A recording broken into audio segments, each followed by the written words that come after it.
Freedom is a heavy load, a great, strange burden for the spirit to undertake. It is not easy. It is not a gift given, but a choice made, and the choice made may be a hard one. The road goes upwards towards the light, but the laden traveler may never reach the end of it. Man approaches the unattainable truth through a succession of errors. Affliction comes to us, not to make us sad but sober, not to make us sorry but wise. You will be required to do wrong no matter where you go. It is the basic condition of life to be required to violate your own identity. At some point, every creature which lives must do so. It is the ultimate shadow, the defeat of creation. This is the curse at work, the curse that feeds on all life, everywhere in the universe. The gravest error a thinking person can make is to believe that one particular version of history is absolute fact. History is recorded by a series of observers, none of whom are impartial. It is change, continuing change, inevitable change that is the dominant factor in society today. No sensible decision can be made any longer without taking into account not only the world as it is, but the world as it will be. The saddest aspect of life right now is that science gathers knowledge faster than society gathers wisdom. Each generation imagines itself to be more intelligent than the one that went before it, and wiser than the one that came after it. Man is the unnatural animal, the rebel child of nature, and more does he turn himself against the harsh and fitful hand that reared him. It doesn't matter what you do, so as long as you change something from the way it was before you touched it, into something that's like you after you take your hands away. The very concept of truth is fading out of this world, and lies will pass into history. Solitude, isolation, are painful things and beyond human endurance. For small creatures such as we, the vastness is bearable only through love.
O blessed glorious Trinity, bones to philosophy, but milk to faith, which as wise serpents diversely, most slipperiness, yet most entanglings hath, as you distinguished undistinct, by power, love, knowledge be, give me such self-different instinct, of these let me elemented be, of power to love, to know you, unnumbered 3.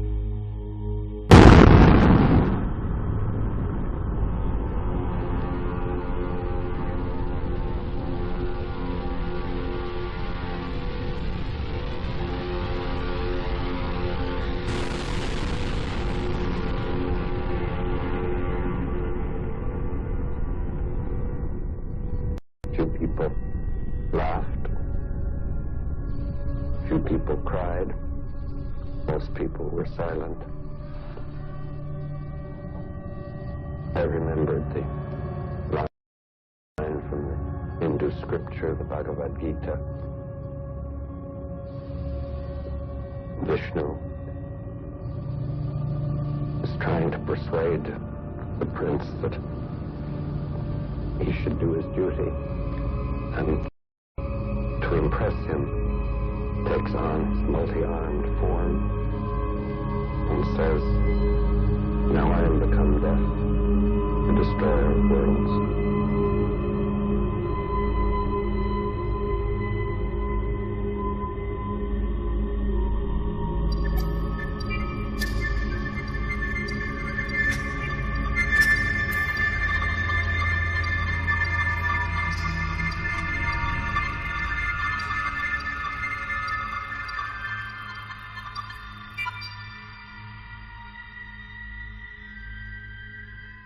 When the Trinity nuclear test was done and Robert Oppenheimer said, "We have done this before," he was speaking from an informed perspective.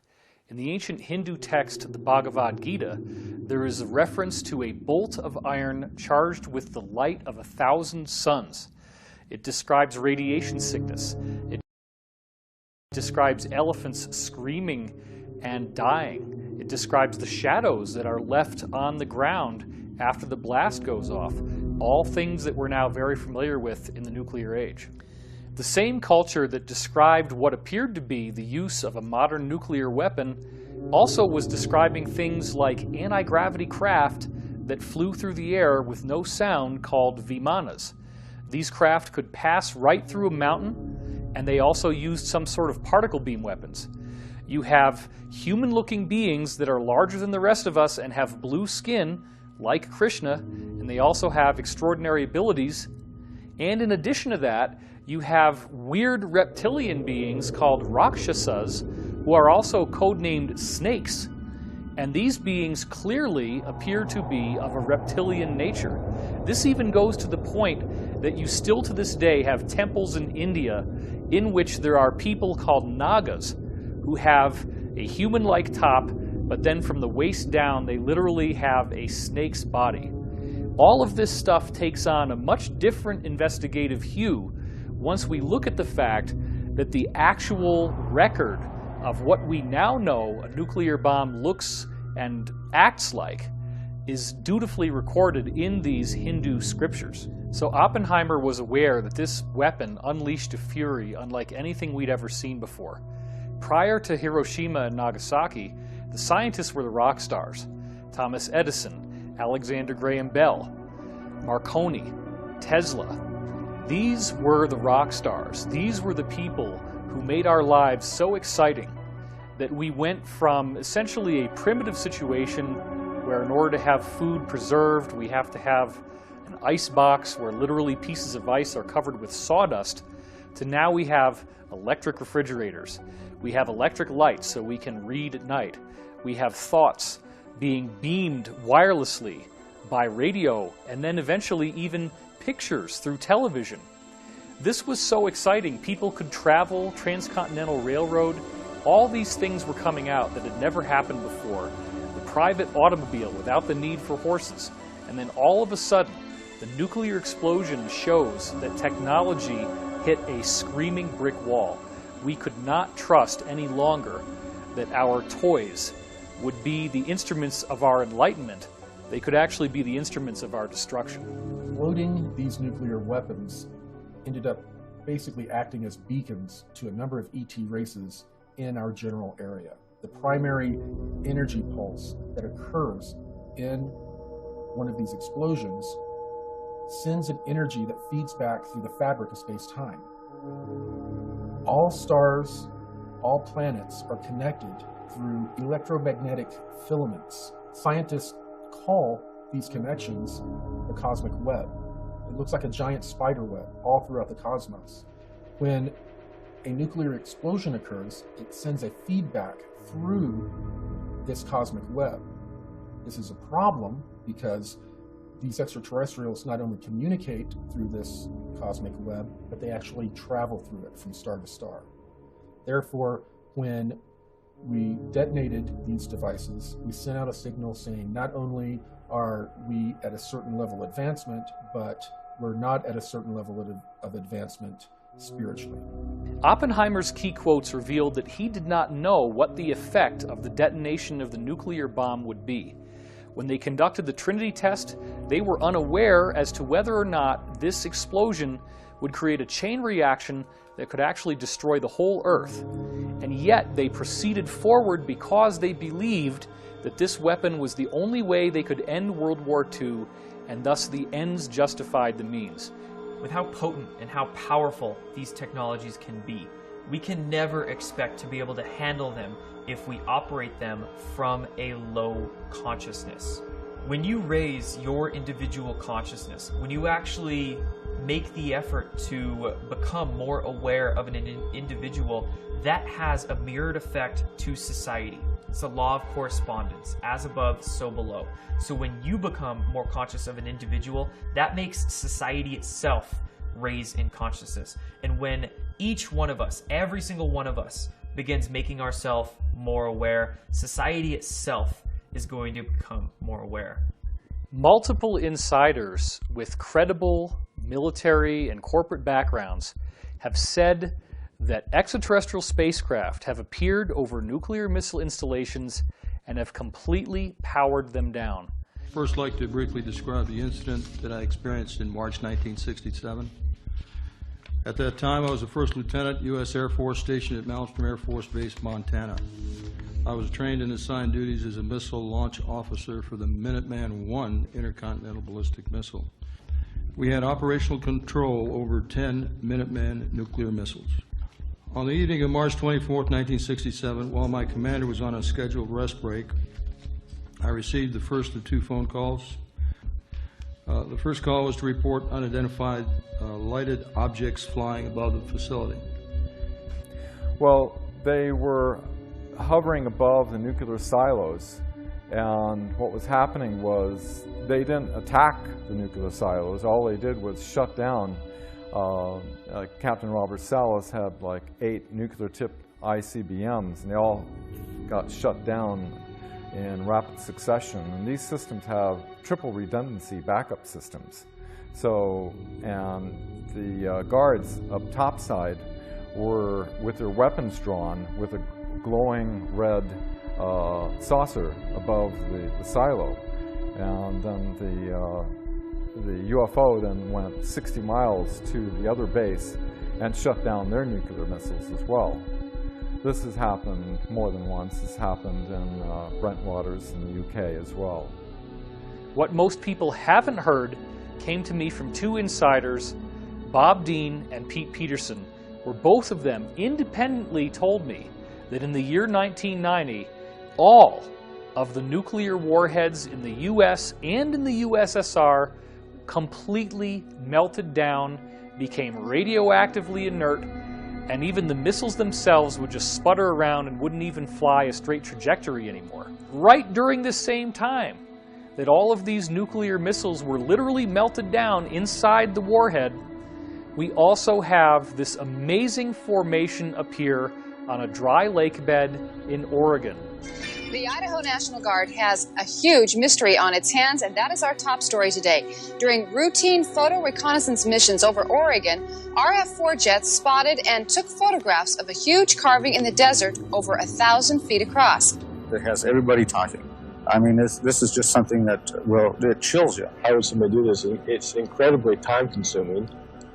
A lot of expertise involved, had to take a long period of time, and maybe a lot of money. From point to point is exactly 11.5 degrees. Exactly. Exactly. And the outer ones, they're exactly 23 degrees apart. Exactly. No variation. No variation.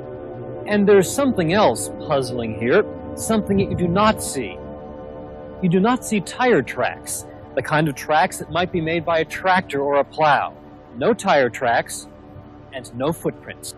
In Oregon, I'm Walden Kirsch for NBC News. The reality is that this is the same type of thing that's being done with crop circle formations, but on an even more impressive scale, and that mark was a symbolic statement from the ETs. The mandala, remember, is supposed to be a symbol of the cosmic mind, a symbol of the creator, the origin of the universe, the geometric nature of how everything unfolds. So they're giving us a message. They're showing us that they will make sure that we stay on track for this positive future that's been promised to us in over 35 different ancient cultures around the world. Ladies and gentlemen, the President of the United States. Good evening, my fellow Americans. In the councils of government, we must guard against the acquisition of unwarranted influence, whether sought or unsought, by the military-industrial complex. The potential for the disastrous rise of misplaced power exists and will persist. We must never let the weight of this combination endanger our liberties or democratic processes. we should take nothing for granted. Only an alert and knowledgeable citizenry can compel the proper meshing of the huge industrial and military machinery of defense with our peaceful methods and goals, so that security and liberty may prosper together.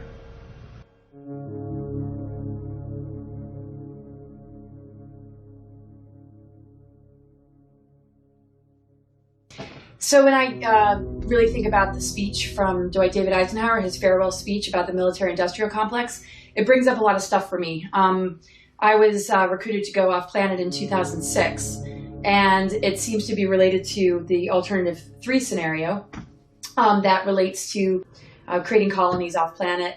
And the Mars colony was the planet that was being discussed during that time.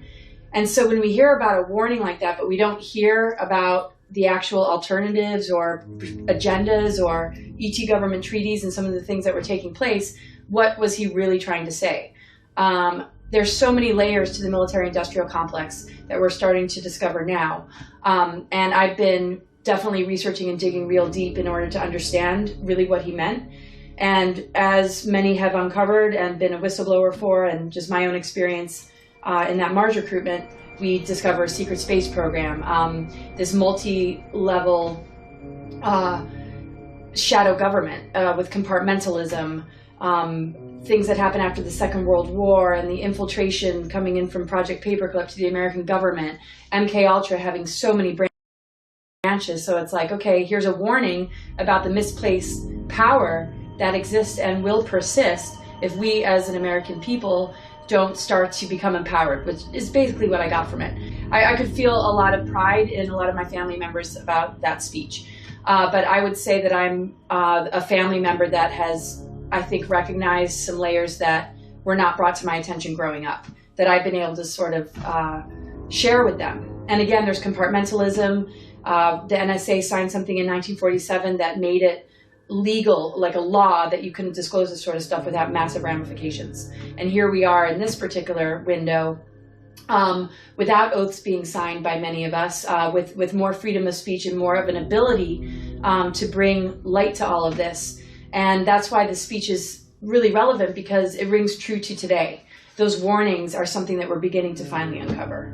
Actually started back in 1955 with the Eisenhower administration, that was forced into a treaty, somewhat of a surrender, with a Nazi faction that had been operating.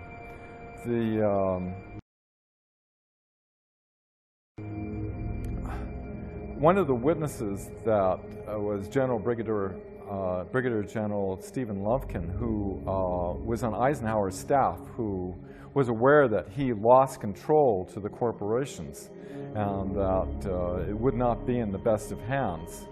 And so once this treaty was signed, Nelson Rockefeller restructured the whole CIA MJ-12 operations.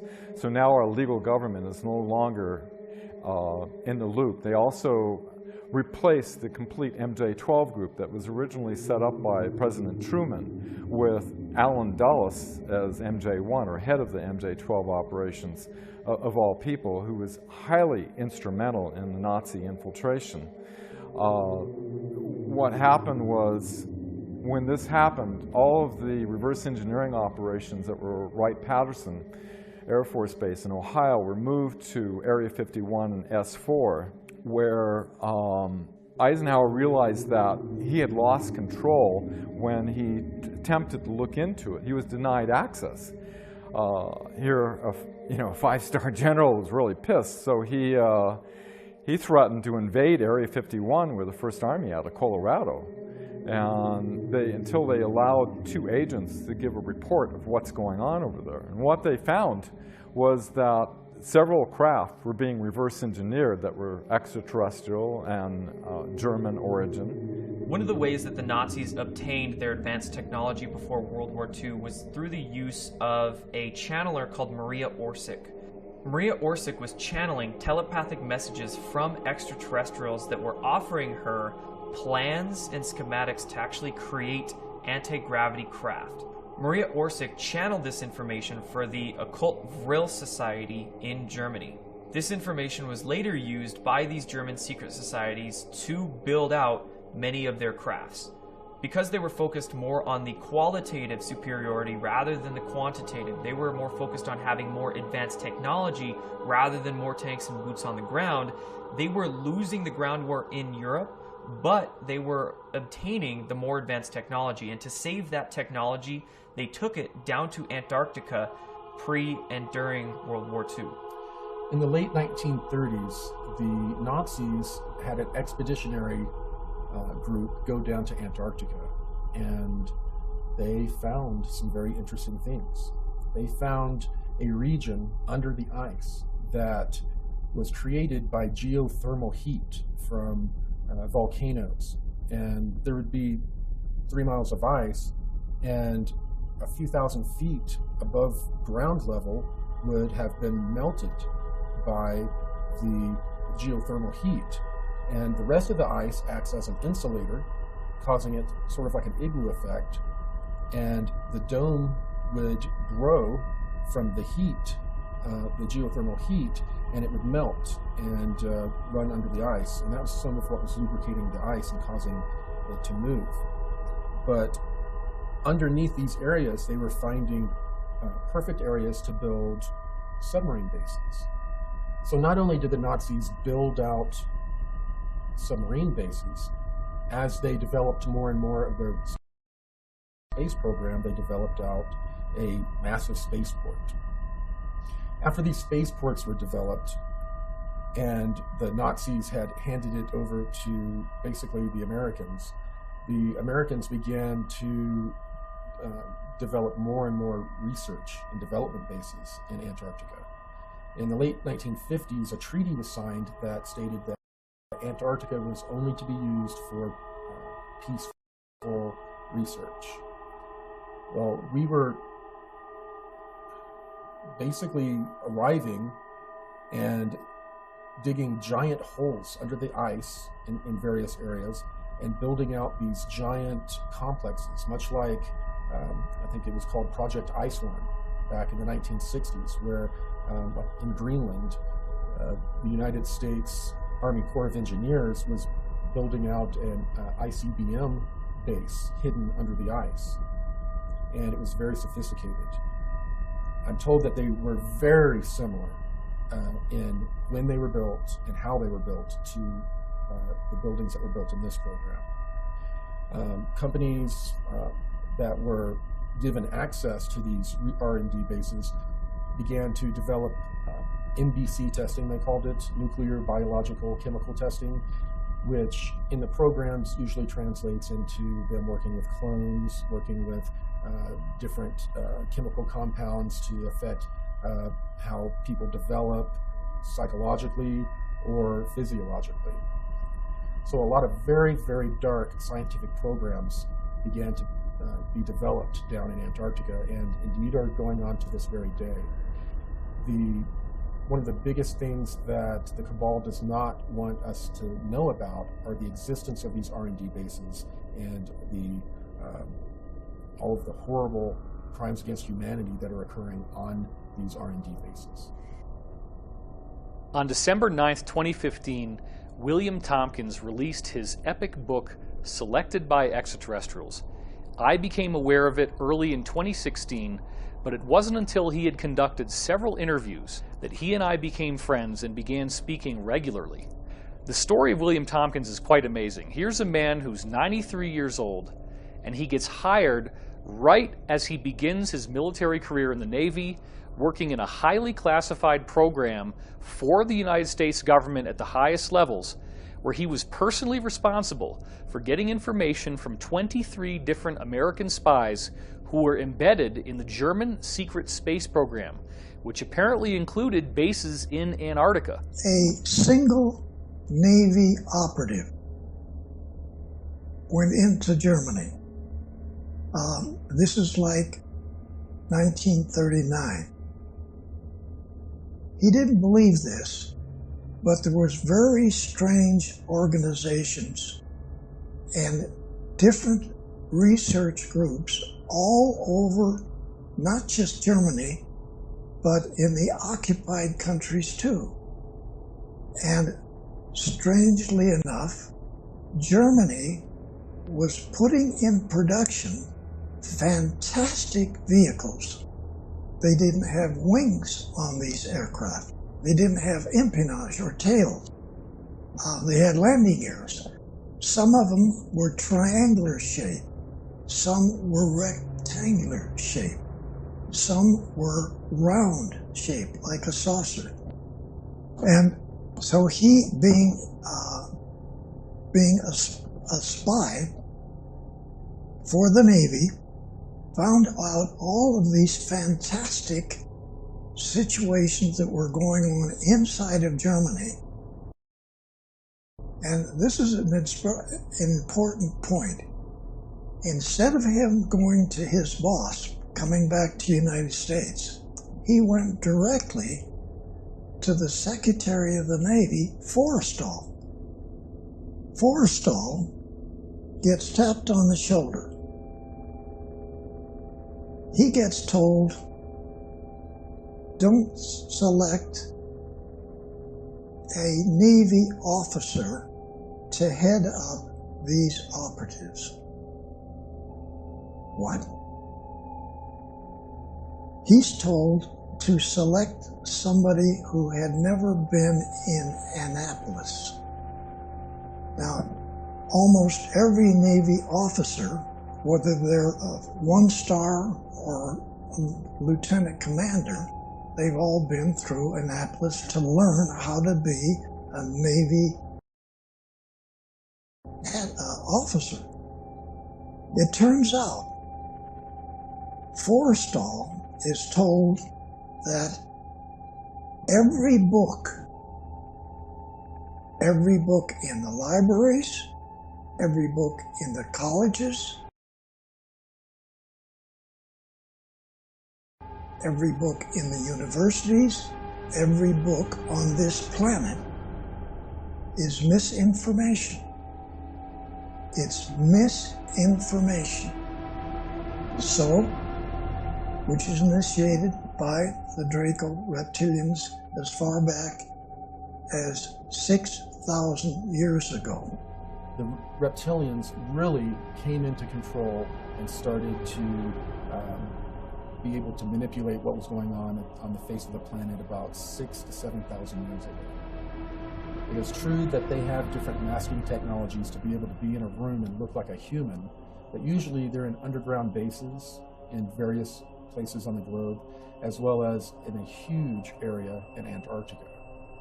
The southeast region has a large number of underground caverns that are kept extremely warm, too warm for humans, by geothermal heat.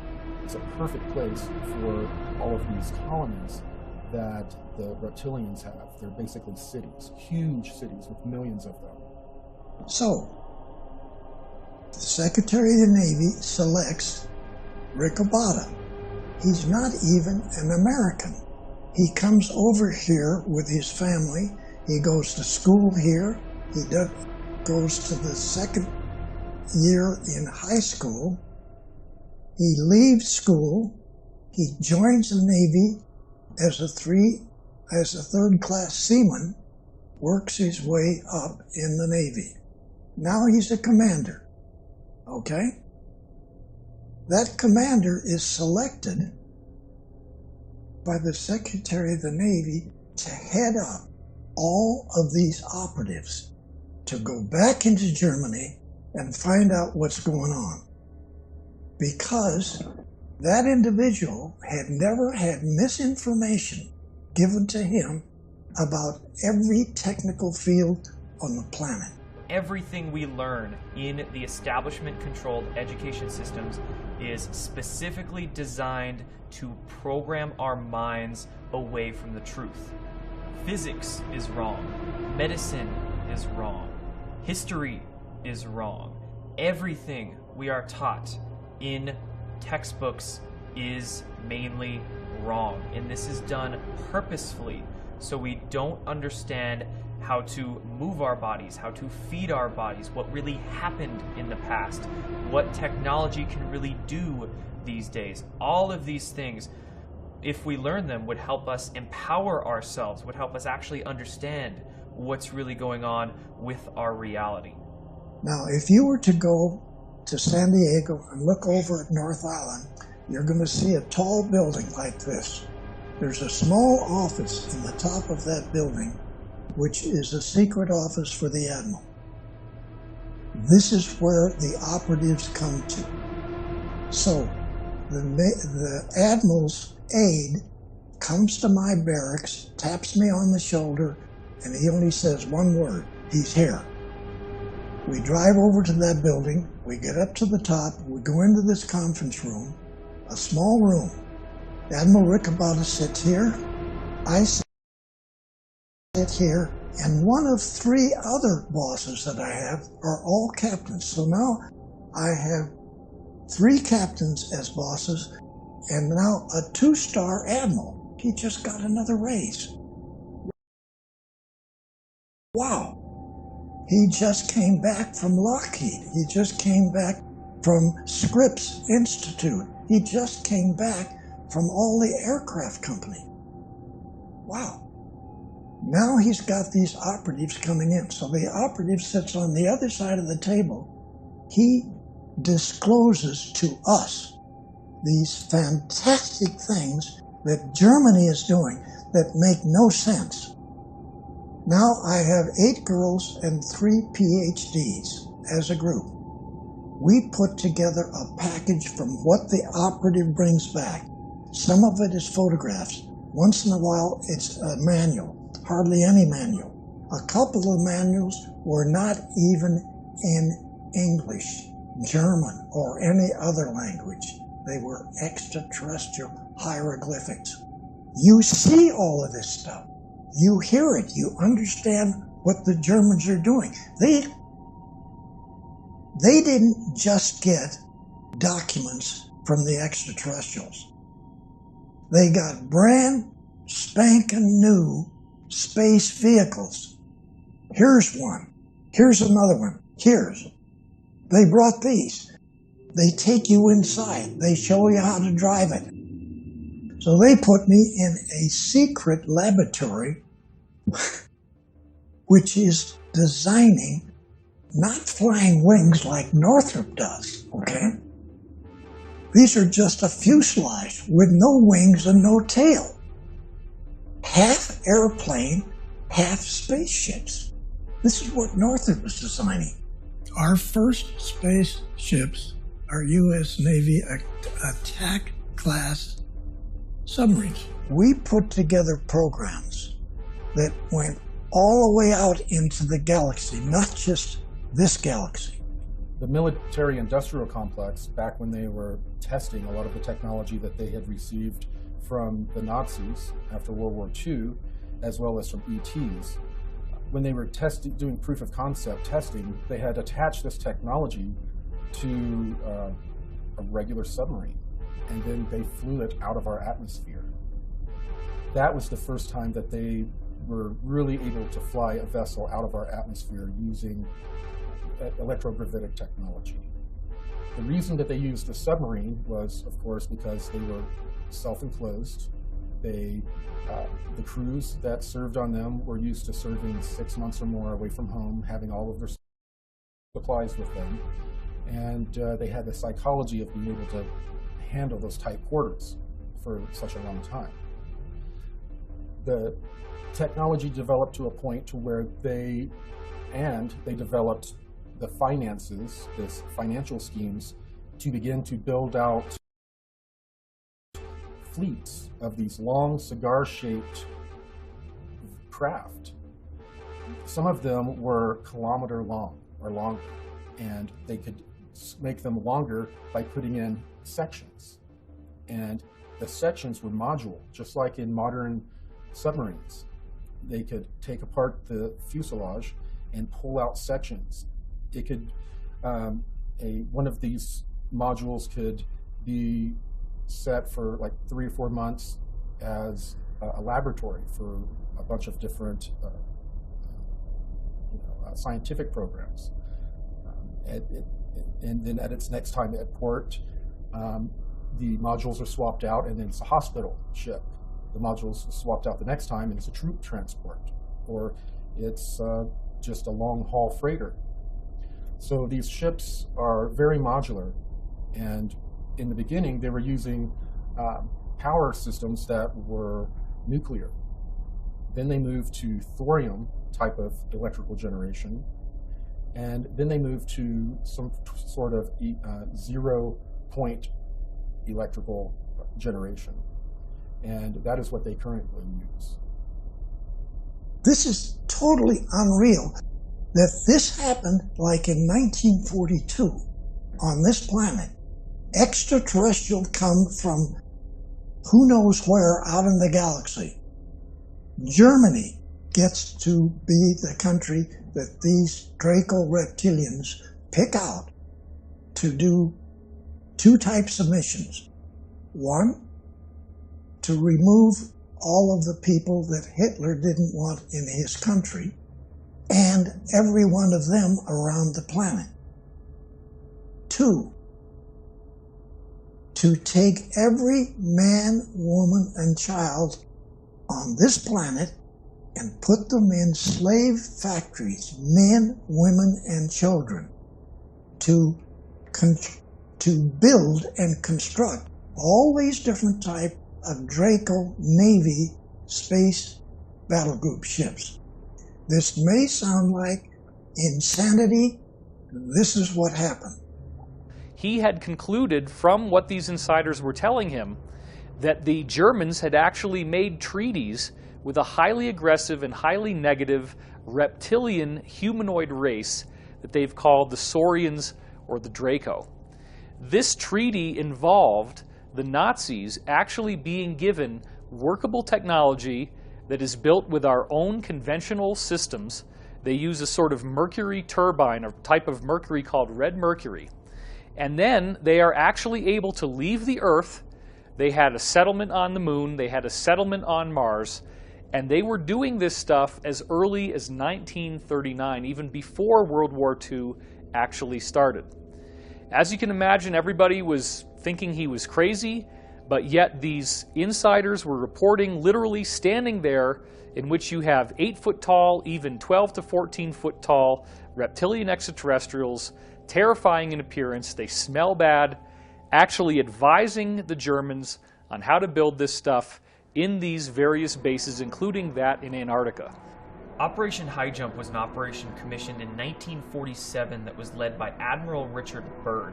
And on the public level, it was said that this was a scientific exploration. But what happened was that this operation was commissioned with 33 ships, 13 aircraft, and 5,000 men. Now, this was not a scientific exploration with that many men and that many ships. What Operation High Jump actually was commissioned for was to go down to Antarctica and basically root out the Nazi installations that they had built pre and during World War II. The DC flyover was an event that occurred over successive weekends in July of 1952 in Washington, D.C. And what had happened was that there was a mass sighting right over the Capitol building in Washington, D.C. There was many lights in the sky. Now, many people believe that this was a UFO or an extraterrestrial incident, but in fact it was not. It was German saucers, German craft that were flying over the Capitol building and essentially forcing the hand of the Americans to accept many of these Nazi scientists into their control structures. When many of these Nazi scientists came into America after World War II in Operation Paperclip, they infiltrated into basically every power structure in the United States, government, media, medical systems, basically everything. After World War II, James Forrestal went to Germany to tour many of the research facilities that the Germans had over in Europe, and John F. Kennedy actually accompanied him on those tours. Some believe that Kennedy was actually given information by Forrestal about secret space programs and the UFO phenomenon. And near the end of James Forrestal's career, he was also embroiled in many policy struggles within the United States government. He wanted to disclose the UFO phenomenon and the technologies associated with it. It was said that he committed suicide by jumping out of a high-rise hospital that he was staying in at the time of his death, but of course many people are also believing that he was actually pushed out of the window and in fact assassinated to prevent him from working to disclose these technologies in UFO projects. They had a really troubled Eisenhower that passed over the torch over to Kennedy, before leaving his famous speech of, beware of the misplaced powers when the industrial military complex, and that only an alert, knowledgeable citizenry can protect our future liberties and freedoms. Kennedy, with his background in Office of Naval Intelligence, and documents show that he was aware all the way back to 1942 of operations happening. Kennedy had Allen Dulles as the CIA director. Finding the nefarious activities that Allen Dulles was doing, he eventually fired Dulles and was replaced with John McCone. Because Kennedy was trying to look into these activities, Allen Dulles set up an assassination directive that was revealed in what was called the Byrne Memo, one of James Jesus Angleton's memos that they were attempting to try to destroy all. One intelligence operative was able to pull it, basically saying that Lancer, or the code word for JFK, has been looking into our activities. This we must not allow. This group was working with the group that was with the Treaty of 1955. So when Kennedy put forth a top secret document to the CIA director looking into the MJ-12 and CIA operations with the extraterrestrial, he was silenced with an assassination 10 days later. Years went by. By the way, the Warren Commission, which, Kennedy's famous speech of infiltrated monolithic conspiracy and beware of the dangers of secrecy and secret societies, ironically, the Warren Commission, who said, we have a lone gunman that did this, was all made up of 33rd degree Freemasons. And afterward, the CIA put out a memorandum to its operatives to use the term conspiracy theorists for anybody questioning, and it's used today as a common ploy to discredit people who are questioning the situation. The closest we ever came to having technologies and the existence of non-terrestrials go public was actually in 1962-63.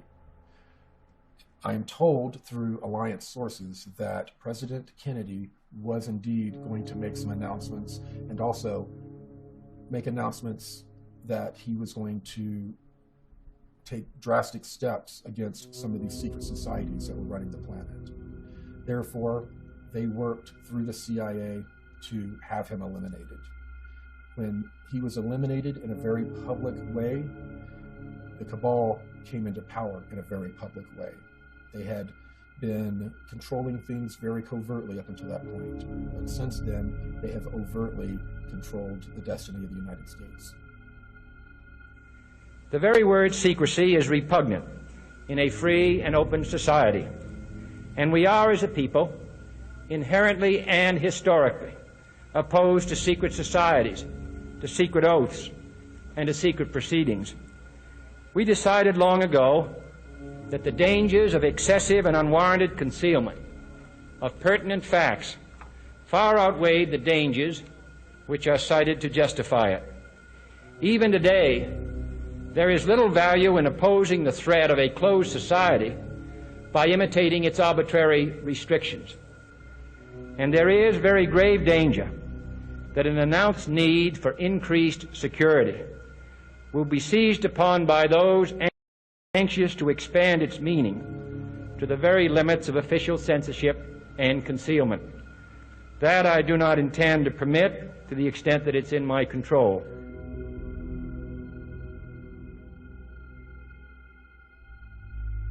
You were both in Skull and Bones, the secret society. It's so secret we can't talk about it. What does that mean for America? The conspiracy theorists are going to go I'm wild. sure they are. I don't know. I haven't seen the web. Number 322. Voice That's right. Let me answer his question. Excuse me, what are you asking? Whoa, whoa, whoa, whoa. Is anybody watching?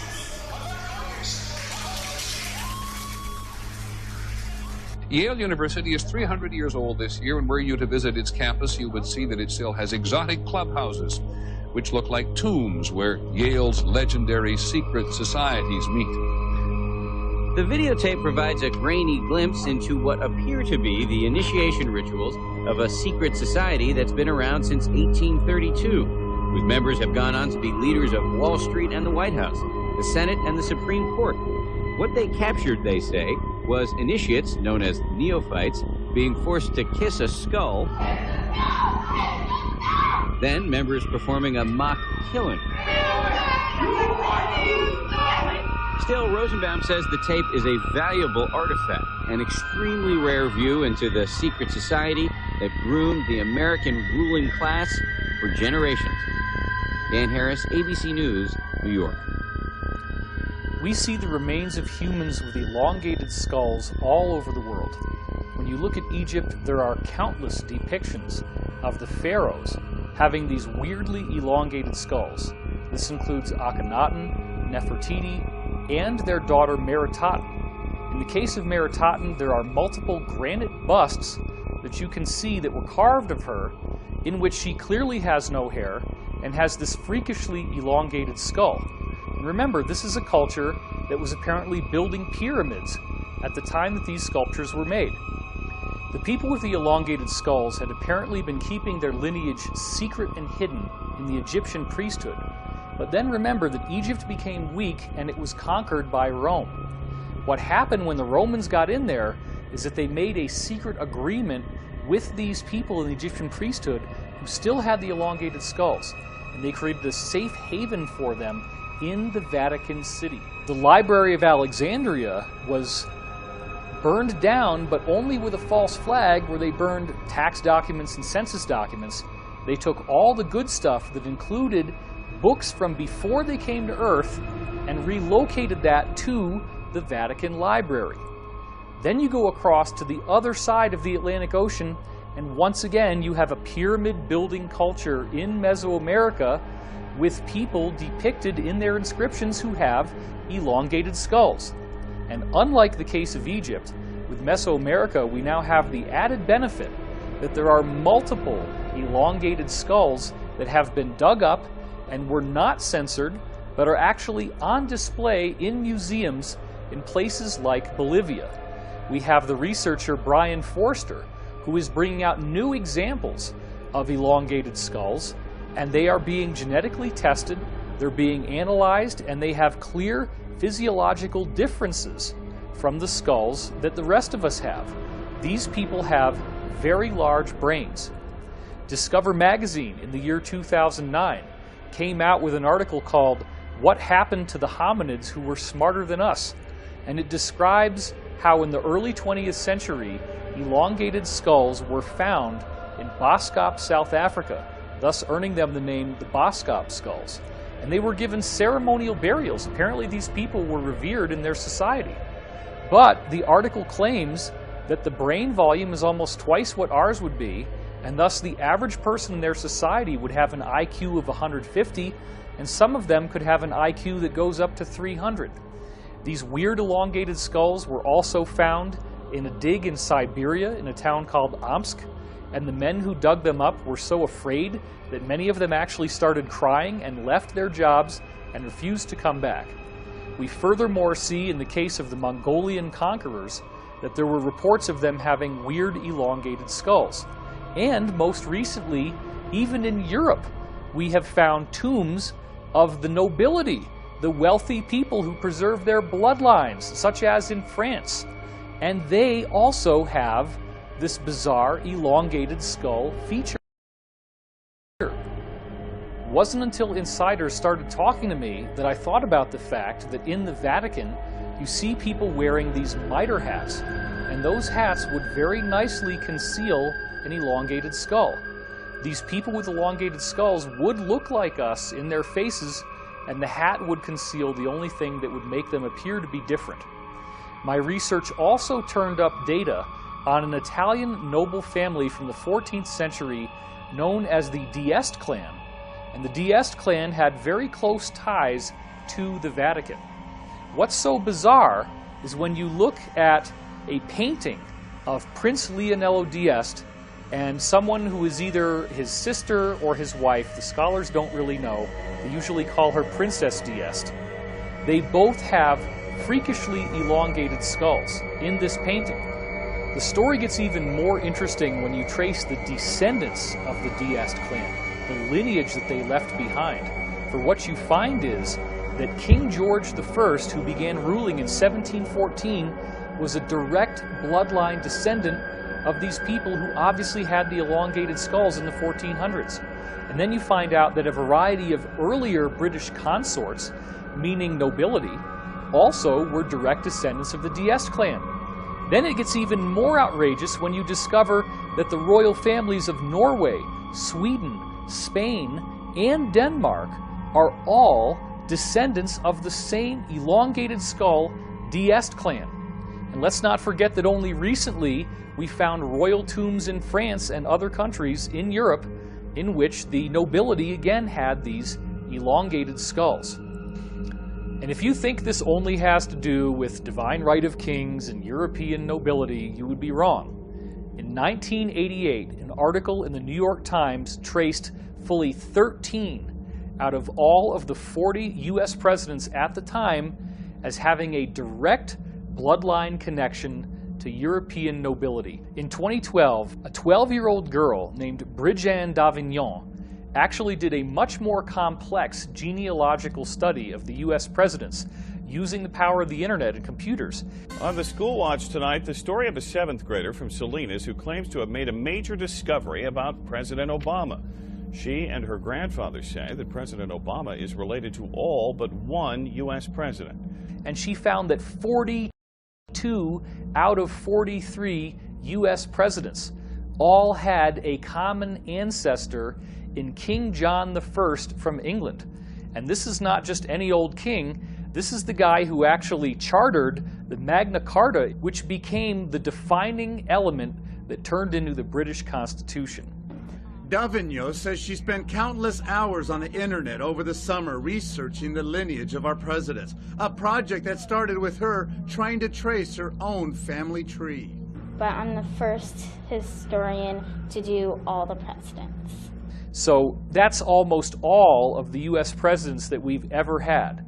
The bottom line is these people are tracking their lineage, they're tracking their bloodline, and they're making sure that their own people get steered into the positions of the highest power and influence worldwide, including the United States of America.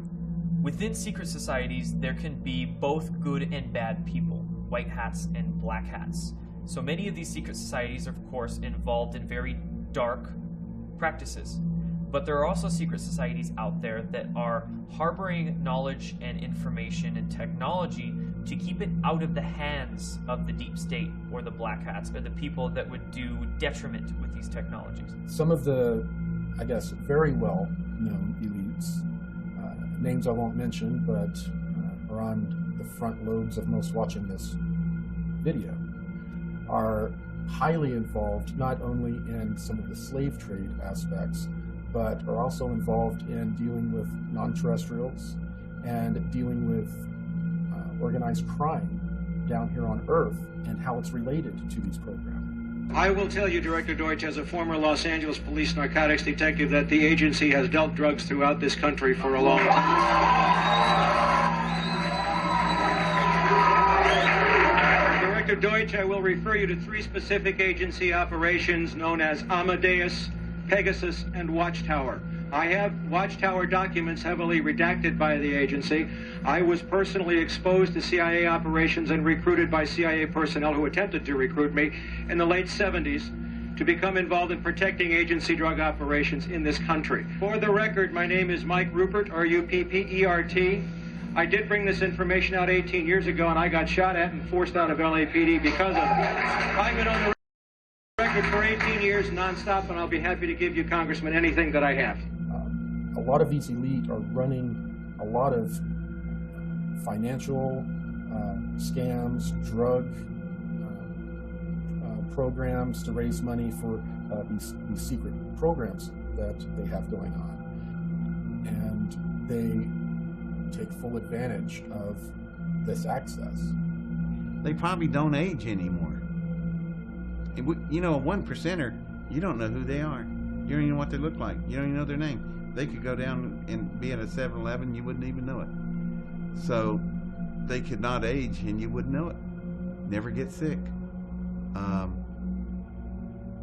Offsprings would be born. They'd be super smart, super strong. Just quality of life improved in every direction. And I'm sure the 1%ers are enjoying that, while the rest of us are dying with diseases and malformities and stuff. They're walking around, you know, body beautiful. So that's just the medical area. Then think about the other things: transportation, the vehicles they travel around, home, security, all that stuff.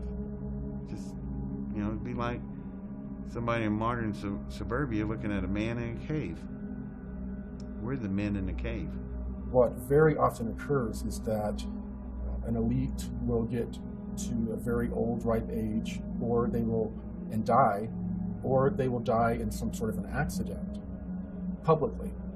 Privately, they are taken, and depending on their level, they are either age regressed or they have their consciousness basically downloaded into a clone that is an exact duplicate of them. They then disappear from the public eye forever and go into these programs or go into retirement. This is something that pops up a lot in the programs, and everyone that is served deeply knows that the elite have access, and many of them never really die. What the deep state or the cabal or the New World Order is a small group of very powerful but very psychopathic individuals that have acquired a lot of money, a lot of technology, and a lot of information over the course of centuries. Definitely your politicians. The older ones. The one that are chair people that command the power. 1%ers. Chairman of the boards. Those people. That's they. That's ones we never know their names, don't know their faces, and they control all the power. The more you get involved in these societies, the deeper and deeper you go, the more compromised you become. You start to learn more and more of the secret teachings. You have to work really hard for the knowledge. It can take years of time. You keep accessing higher and higher levels of rank, and they keep dropping these little seeds in as you go on. Seeds that start to blossom in your mind and make you think differently. Ultimately, if you go far enough down this road, you will be invited to participate in things like pedophilia and human sacrifice. And if you don't do it, it's the offer you can't refuse. They may actually even kill you. Once you partake in these activities, whether you like them or not, they now have leverage they can use against you. If you ever dare to speak out against this group, they have photographs, they have films, they have the footage that can absolutely ruin your life. Deze mensen, de meeste daarvan, hadden een Luciferiaans geloof. En dan kan iedereen zeggen, ja, geloof bestaat niet en God bestaat niet, alles bestaat niet. Nou, voor die mensen was het de waarheid en de werkelijkheid. Hun diende dus iets onstoffelijks. Hun diende wat zij noemden Lucifer. En ik kwam dus ook in die kringen. Alleen ik lachte erom, want het waren voor mij gewoon klanten. Dus ik kwam in wat ze noemden Satanskerken. Ik wou zeggen, we hebben het nu over het satanisme. Ja, oké. Ik kwam dus in Satanskerken, maar ik kwam zeg maar op route even langs, even buurten. En daar was dan op dat moment een heilige mis, hun heilige soorten mis. En dat was met blote vrouwen en wat drank en dit en dat. En ik vond het alleen maar leuk. Ik hechtte weinig of geen geloof aan hun geloof. Of ik was er eigenlijk niet eens van overtuigd dat het überhaupt allemaal wat bestond. Het was meer een schouwspel voor jou. Ja, ik zag gewoon de donkerte en de slechtheid en de diepte daarvan zit in de mens zelf. Ja. Ik koppelde het nog niet zo. Maar ook die kringen verkeerde ik dus in, omdat dat, ja, als gast zeg maar. Omdat ik vond het allemaal wel leuk. Al die blote vrouwen en al die dingetjes die daar speelden. Het was het vrije leven. Maar er kwam een moment, toen werd ik dus uitgenodigd, daarom vertel ik dit ook, om mee te gaan doen aan offers in het buitenland.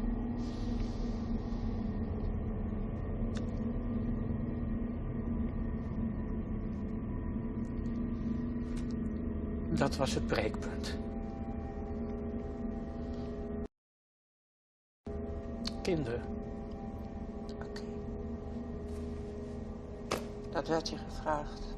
Ja, ik kon het niet.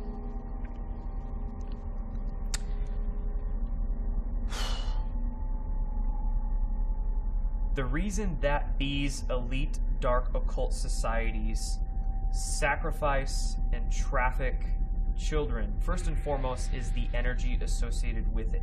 So when a human is in the state of fear and trauma, they release a energy, and this energy can be picked up by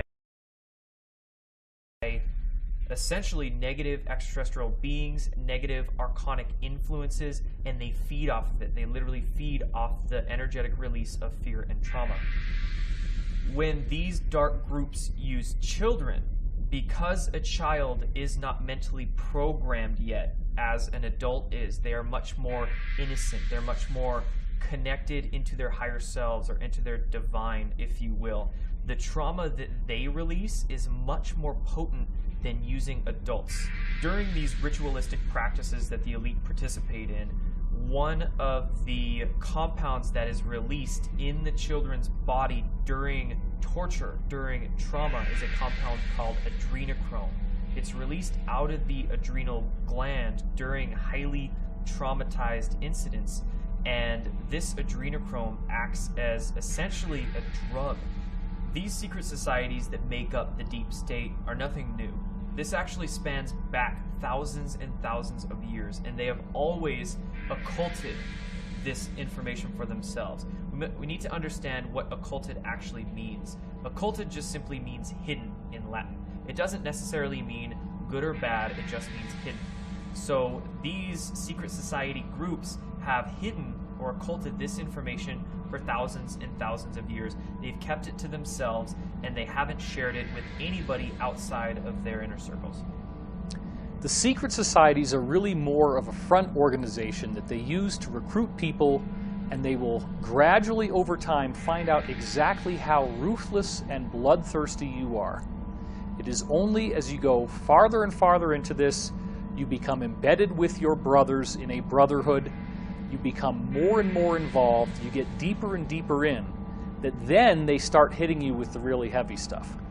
Until we face as a society that these things are actually happening and that there is a centralized control group that is responsible for this, we will be doomed for these people to continue to exert their control over us. If we don't learn how to respect each other, then we're never going to make any progress. We need to learn from the Me Too movement and understand that there is corruption, there is rape, there is pedophilia, there is child trafficking, there is human sacrifice, there is cannibalism, and all of these things are happening because there is a hidden elite that actually uses these behaviors as part of their religious sacrament. It actually doesn't matter whether you believe that these people exist or not. The bottom line is that they are actually advertising themselves constantly. They do it in movies. There's a whole set of symbols that you can look for in movies that show their influence. They do it in video games. They do it in television shows. They do it in music videos like crazy. They do it in awards ceremonies. And it's always in your face. Now is the time for us to get our heads out of the sand and understand that even if these things do seem unthinkable to us, there are people today who are actively practicing this. The evidence is voluminous, and really what it boils down to is that people don't want to look at the evidence because it is so upsetting. In our obsession with antagonisms of the moment, we often forget how much unites all the members of humanity. Perhaps we need some outside universal threat to make us recognize this common bound. I occasionally think how quickly our differences worldwide would vanish if we were facing an alien threat from outside this world. And yet, I ask you, is not an alien force already among us?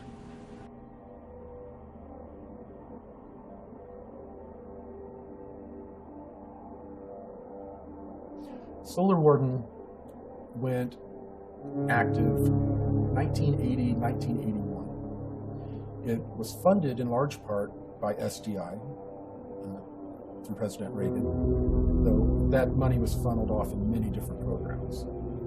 Solar Warden was developed to do exactly what its namesake says, to police our solar system. We were now able, we had the technology to prevent these interloper ET races from coming into our solar system, grabbing our people and leaving. We could now stop them. So Solar Warden was developed and began to do its job of policing the solar system. At the same time, we had the interplanetary corporate conglomerate, which is made up of all of these military-industrial complex corporations.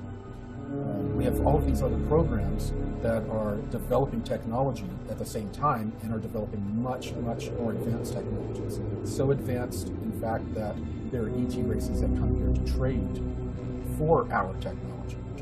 Corey Good is the one insider I found whose testimony ties all of these different threads together. I've heard Corey have knowledge of something that each of the different other insiders I've spoken to had said to me in the past. Nobody else had ever done that before, and that was fascinating because I had not put this information online. The information was proprietary. It was things that I'd heard over the course of conversations that could have gone on for many, many dozens of hours over time, spreading across about 20 years worth of my own past history. I think they chose children for these MyLab programs in several different ways. They had to profile them. They definitely used standardized testing and a few other ways to identify whether they had a skill or a talent that they needed. Then they would check out their family life. They preferred children from broken homes or from homes that were not harmonious, because the children are used to getting smacked around, they're used to stressful environments, and the parents were not always as attentive as other parents. Therefore, the children were able to handle a lot more stress, and the parents may not notice, certain behavior in the kids. Well, I guess you would say a typical day, if there is a typical day in the life of a MyLab, would be your parents dropping you off at school just like any other day, and except that day, you're pulled aside and told you're going to go on a field trip. You're in a special education class or an accelerated learning class, you're special, you're being taken off campus to go, look at dinosaurs. Well, you are taken, put in a van. Usually a person is driving that is military looking, sometimes in uniform. They would then drive us for a little over an hour to Carswell Air Force Base. We parked inside this hangar that was a motor pool, and we walked to the back, and there was an elevator. And the elevator went down quite a ways. And when we came out, we were underground in a Cold War era type bunker. That would then lead us to another set of elevators that would take us down, where we would get on underground trams that would, there were trains that would take us over 500 miles per hour anywhere in the world. When we were sent to one of these locations through one of these shuttles, we would then go through, sometimes because of travel time, we would only get 45 minutes of training in, sometimes 2-3 hours of training in. Then we would go back, be debriefed, and they would give us a chemical through a shot, and they would sit us in a chair in front of a movie screen and basically hypnotize us and give us a screen memory of going to a museum and looking at dinosaurs. They would then put us in the same van, drive us back to school, let us out, and as our parents picked us up, we would tell them all about looking at dinosaurs. MKUltra was a program done by the CIA in the 1950s and 60s, and within MKUltra, they experimented with trauma-based mind control through the use of electroshock therapy, through the use of mind-altering drugs, through the use of even hypnotic regression, and many other techniques to figure out how to control and program human beings. There was programming at bases. They use military bases because they won't have any interference when they have someone on a military base. And a lot of my programming took place on military bases. I would like to talk about the fact that there are rituals done at the military bases also, and that rituals are not a cover. The people that do the mind control are involved, and rituals are very much a part of how they do things. For example, naval intelligence members or people that are in naval intelligence are usually very involved with Ordo Templi Orientis. And that doesn't mean that everyone in naval intelligence is involved in that. But naval intelligence is responsible for a lot of overseeing of ritual activity in this country. And they are responsible for a lot of this going on. There are other organizations, other agencies involved, but naval intelligence is very involved. We were taken to some kind of facility out on the Nevada desert, and for a long time I thought it was Area 51. But there was also another underground facility at Tonopah, so either Area 51 or the Tonopah facility was taken to a medical dispensary type of place, and was sat down in a waiting room with the lights off. Everything they did seemed to be to cover memory, to make sure that if anybody did remember anything, being in a room with the lights off, you wouldn't be able to see the people clearly, things like that. I was given fatigues to wear that night, with no rank insignia, no name tags, no identifying marks of any kind. Was forbidden to speak to the other people that I was out there with, beyond what was necessary to run the test. So the situation they put us in was very isolating and very frightening, terrifying actually. And so we got to this facility, we sat down in this waiting room with the lights off, and I still see it really clearly. I could draw a picture. And one by one we had to go off to the side in this little room. Finally they called my name and I went into the little room, and it was a small room. There was a security guard in there in desert camo fatigues wearing a sidearm. He was standing at parade rest, and I was told to lay down on this stainless steel examining table that looked old, like it was maybe from the 40s or 50s.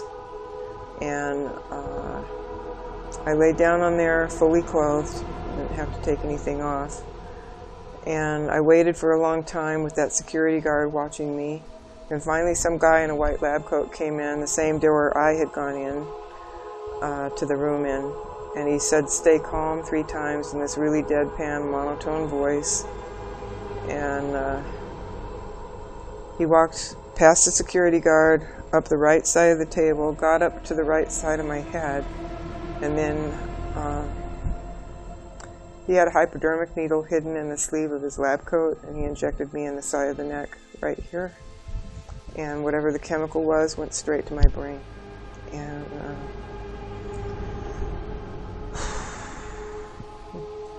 so I'm kind of in shock from whatever this injection's doing to me, because it went straight to the brain, and I was like, you know, in shock. Suddenly there's 2 guys on either side of that table pulling me up by the arms, and dragging me off the table and down through this doorway where there was a long flight of stairs going down. And for some reason, I remember it as one long flight going down, not switchbacks like a lot of store cases are. It was just straight down. They half carried me, half dragged me down those stairs. And at the bottom of the stairs, there was like this little room that had a one-way mirror in it. And I went through the effects of that injection in that room. And I felt like, I've described it so many ways down through the years.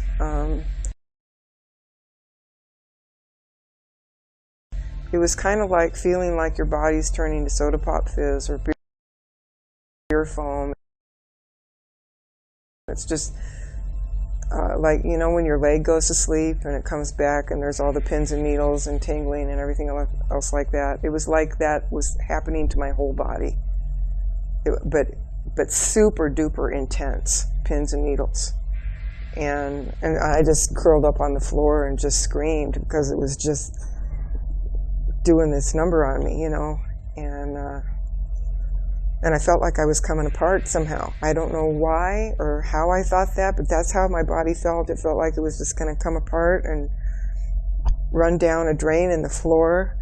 And I had a feeling that because that mirrored thing on the wall, I think it was a one-way mirror, and they were looking at me through the mirror to watch me go through the effects of this. And I've racked my brain to try to come up with some idea of what this injection was and what it was for. And the only thing I've been able to come up with is maybe they were trying to create a chemical version of ascension. One of the technologies that I was exposed to while in the MyLab programs were the chemical cocktails they would use on us. They would use them to enhance us in many different ways. Some of the ways that we would be enhanced would be if they discovered we had an intuitive empath ability. There was a cocktail that they would give us that would enhance it, make it many-fold stronger. They would also give cocktails to people that would have hormones in them that would make them stronger, faster, and think quicker. A major part of the program was that when you started, they were not quite sure where they would send you. A lot of the kids that were in these programs, they would end up in different syndicates here on the Earth working for the Cabal, and a small percentage, very small, would end up going into the secret space program. Certain children were picked who had certain DNA, and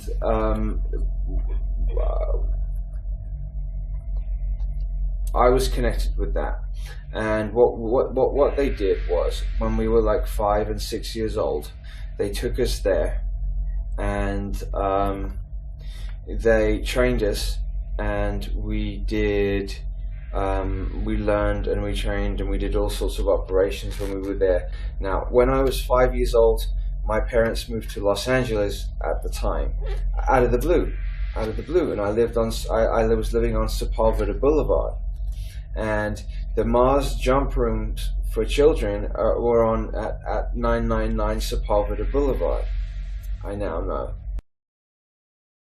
So and I didn't know. So I had these memories before I knew that this particular information about these Mars jump rooms on Sepulveda Boulevard. It was a lot of training. So say from 5 years old to 25 years old was spent there, and I know some of the people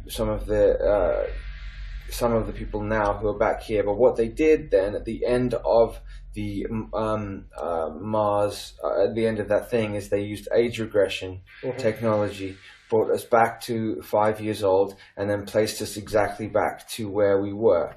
The reason so few went into the secret space program was that most of the participants, almost all of the participants, are pulled from various military branches. They bring people in to the military, send them through training, testing, find out where their skills lean, and if they have the fortitude for this type of mission, and then they're invited in or drafted in, and they'll serve a 20-year term. And this is referred to as a 20 back. And after that 20 years, they were actually age regressed and regressed back in time using a technology that was handed to us by non-terrestrials. And then they were buttoned up in time and placed back in their life. And then they finish out the rest of their military term and then return to civilian life, having no memory of serving in the secret space program. The whole point of regressing people back in time after serving in the 20 and back and wiping their memory has to do with a deal that was made with an extraterrestrial group that gave us that technology. There's a Nordic group that are engaged in a time and space battle with a reptilian group. This battle's gone on for many thousands of years.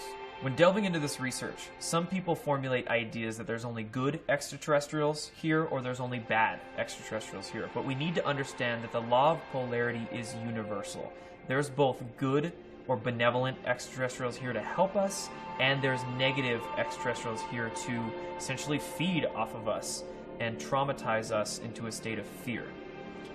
These negative extraterrestrial species involve some gray species. They also involve many reptilian species and many non-physical archonic entities that can also remotely influence and utilize much of that fear energy and traumatized energy that we release.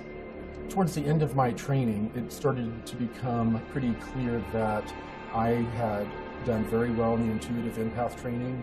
I'd done very well in the rest of the general training that I was given. And I was starting to be introduced to non-terrestrial beings.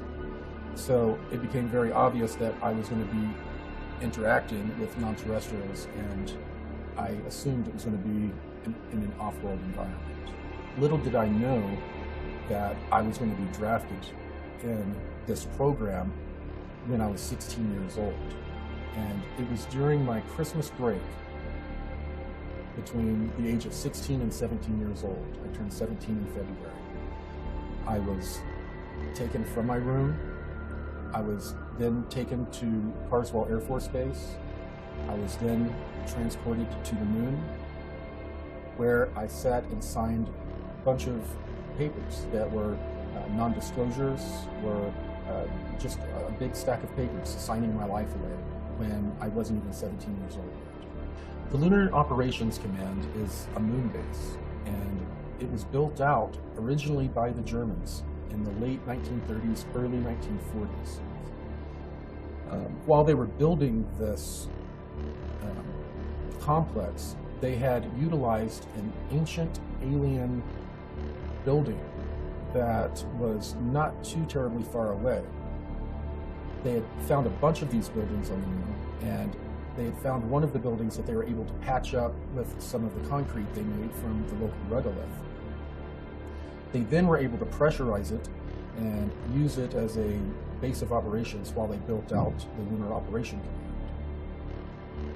After a number of years, and after Operation Paperclip, it served its purpose and integrated the Nazis into the military-industrial complex, the LOC was handed over to the Americans.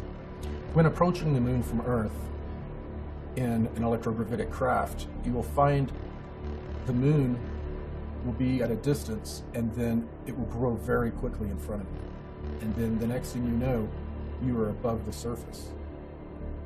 You will then fly in the electrogravitic craft at breakneck speeds, except you don't feel inertia. You find yourself hugging maybe 90 feet, 300 feet above the lunar surface, going at incredible speeds until you reach a crater. And then you find yourself orbiting a crater. The person piloting the craft radios in, requesting permission to land. You don't see anywhere to land. All of a sudden, a little haze kind of occurs, and then there's a base. It's the Lunar Operation Command. And as you fly down and over, there is a control tower where they control the air traffic. As you fly around this base to make your final approach, you see a secondary crater. And as you fly down into that crater, it's fairly deep, and you end up popping out into a lava tube section where you immediately see a giant building built into the middle of that lava tube that blocks it. And it's built kind of like the shape of a bell. And it looks like the outside of a battleship almost, the way it's built. You then fly in and land in the bay, and you're now at the Lunar Operation Command. Well, some of the testimony that's come to me over the last year in particular has been nothing short of startling in terms of the degree to which the space program, the secret space program, has expanded. I've talked to people who have said that there is and has been an ongoing extrasolar planetary colonization program that's been going on for decades and decades. I mean, to the point where one of the people who had actually gone, and this was the claim that he made, that he was on a warp-capable spacecraft that went from here to the edge of the Andromeda Galaxy in 20 minutes, and that when they got there, they located at least 8 Earth-like planets in some of the star systems along the edge of the galaxy, and 8 of those planets had human life on them. They were Earth-sized planets with sun-like stars similar to our sun, at approximately the same distances. They wound up using some kind of radio telemetry sensors to determine which ones were broadcasting in conventional radio and television signals. They found 2 planets like that, 2 of which were speaking English. And the minute I heard this, I thought, well, this is complete baloney, or this system, this whole program has been going on for a lot longer than anybody would have dreamed. But he described seeing cities and roads and cars and people and conventional clothing speaking English. And there's only one way that that's possible, I mean, other than parallel universe type of scenario, and that is that the program's been going on for much, much longer. Right after about the 6-year mark in my 20 and back experience, I found out some very disturbing details that no one on the ship knew about. And, well, almost no one. I was approached by a petty officer Wheeler, someone who I honestly had a crush on, and she used that to her advantage. She needed me and an engineer to help her get into a room, a restricted room, and look into some pods. She wanted to know what was in those pods. She had a bad feeling. Well, we helped her get in, and I was standing watch. She and the engineer opened up one of the pods, and they were cryogenic chambers, and they were full of people that had basically looked like they'd been filleted and cleaned and sent to the market. While I saw this a little bit from a distance, gas was escaping from this pod, and it overcame the petty officer and the engineer, and they collapsed. And as I was turning to run through the door I was watching through, I collapsed. After I came to in the sick bay, they had explained that the 2 others had died in the accident, and that I was being held for debriefing. I was then debriefed, told not to repeat the information to anyone else. If I wasn't a valuable intuitive empath, my fate would have been much different. So they sent me back to my regular duties and told me that from time to time I was going to be pulled over to work on a different deck on a different project. And this project was basically a galactic slave trade. It turned out that for many decades, while we were developing the technology to try to fight some of the negative ETs, there were extraterrestrials that were coming into our solar system were coming to our planet, would swoop down and kidnap people and leave, and then take them and trade them off into some sort of galactic slave trade that's going on. After a while, the benevolent powers that be decided, you know what, this is a commodity. If we start calling our own people and trading them off to these extraterrestrials, we can get trinkets, we can get technology, we can get biologicals, and that's what happened. They would trade human beings for biological samples, much like what Emery Smith would end up receiving in his lab and doing different experiments on. And they would also get technology, and they would trade the humans off. The humans would go off to be used in any number of ways. Humans are very coveted. People aren't only leaving to be food for reptilians. That's a small percentage. Most of them are being used for their skills. Humans are very well known for our engineering, our creativity, our ability to bring things from our mind and create them and engineer them. And strangely enough, we're coveted and used in that fashion. So the Cabal group has been basically utilizing human beings as a resource. So as little groups of people from all of these different programs started to join and work very quietly and secretly to not only find out the full truth of what was going on, but find a way to combat it. The SSP Alliance is a very small fraction of the overall secret space program or secret space programs, under 1%. So the only technology that they have is what they brought with them when they defected. It is a ragtag group that is doing their best to bring full disclosure to humanity. They don't want a slow, protracted disclosure. They want all of these technologies given to all of humanity at once, not to any one group, any one country, to everyone at once. And that is what the Secret Space Program Alliance has been working for. The collective story that these insiders have shared with me is much bigger than where the UFO community had been going up until then, and thus it has utterly revolutionized the whole basic discussion of what everyone is now talking about.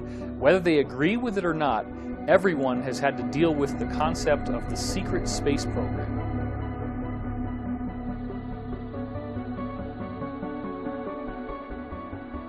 According to some estimates, we cannot track $2.3 trillion in transactions. On September 10th, 2001, the day before 9/11, then Secretary of Defense Donald Rumsfeld testified in front of congressmen about $2.3 trillion missing from the Pentagon. In 2015, an Inspector General report came out detailing that that number grew from $2.3 trillion to $6.5 trillion missing from the Pentagon. This money is going into unacknowledged projects both above our heads and below ground, into deep underground military bases and secret space programs with technology far beyond what many of us can even realize. Our black budget, for instance, garners $1.023 trillion every 2 years. It's over $500 billion a year. Right now, there are 131 active deep underground military bases in the United States. There's 1,477 of them worldwide. Each one has an average cost of $17 to $19 billion. Each one is built in the site, it used to be, it'd take a year to 2 years to build each one, and now they're capable of building a couple of them a year with sophisticated methods. Area 51 is only one base, one of the 131 bases. Of these 131 bases, I call Area 51 a mega base. It's got more than one base in it.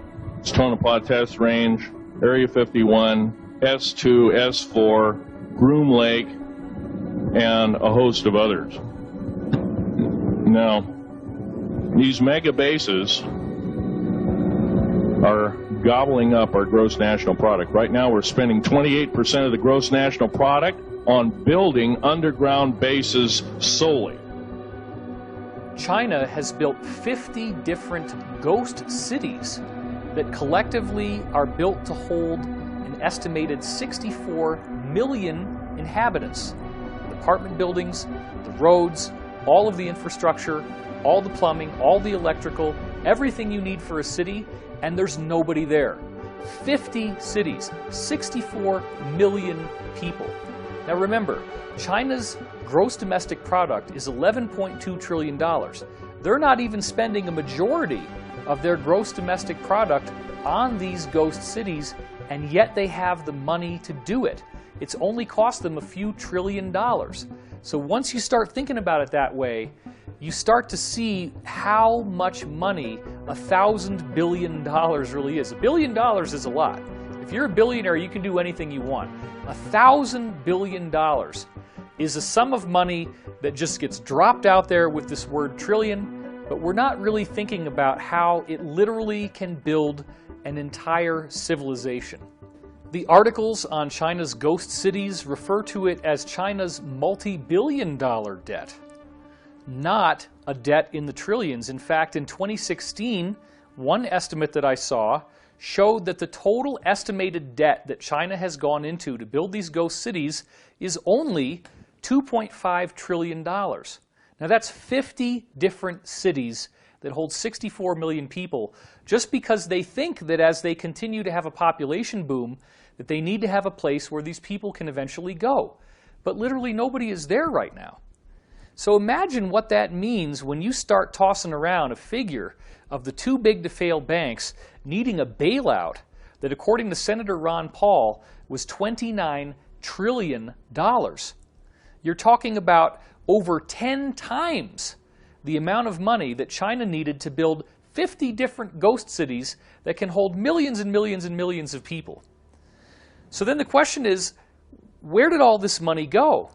The total amount of money in the world in the 2008 year of the collapse, the gross world product, or GWP, was only $60 trillion. So the theft of $29 trillion from the printed out of hot air US dollar is half of the wealth of the entire world. Try to wrap your head around this, because what I'm telling you is, from all the insiders I've been speaking to for the last 20 years, they are building civilizations. It's just not above ground where we see it on the surface of the planet. There is vast amounts of underground drilling. There are huge caverns, 20, 30 miles wide, that they've built out into gorgeous, elaborate cities, and they're building entire civilizations on planets and moons in our solar system. This is where the money is going. Well, I have a copy of the Inspector General Act here in front of me, and it says, among other things, that it's your responsibility to conduct and supervise audits and investigations relating to the programs and operations of your agency. That's correct. So I'm asking you if your agency has, in fact, according to Bloomberg, extended $9 trillion in credit, which, by the way, works out to $30,000 for every single man, woman, and child in this country. I'd like to know, if you're not responsible for investigating that, who is? At this point, we're conducting our lending facility project at a fairly high level and have not gotten to a specific level of detail to really be in a position to respond to your question. Have you conducted any investigation or auditing of the losses that the Federal Reserve has experienced on its lending since last September?